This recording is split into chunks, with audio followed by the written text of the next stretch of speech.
السلام علیکم ورحمۃ اللہ وبرکاتہ۔ میں آج آپ کو جمعہ کے آداب کے بارے میں بتانے جا رہی ہوں۔ نمبر 1، ہر مسلمان کو چاہیے کہ جمعہ کا اہتمام جمعرات کے دن سے کرے۔ جمعرات کے دن عصر کے بعد استغفار وغیرہ زیادہ کرے اور اپنے پہننے کے کپڑے صاف کر کے رکھے۔ اگر خوشبو گھر میں نہ ہو اور ممکن ہو تو اس دن لا کر رکھے تاکہ پھر جمعہ کے دن ان کاموں میں اس کو مشغول نہ ہونا پڑے۔ نمبر 2، پھر جمعہ کے دن غسل کرے۔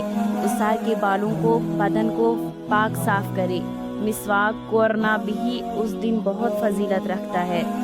نمبر 3، جمعہ کے دن کے بعد غسل کے عمدہ سے عمدہ کپڑے جو اس کے پاس ہو پہنے اور ممکن ہو تو خوشبو لگائے، ناخن وغیرہ بھی کتروائے۔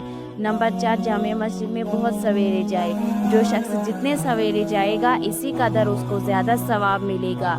نمبر 5، جمعہ کے دن پیدل جانے میں ہر قدم پر 1 سال روزہ رکھنے کا ثواب ملتا ہے۔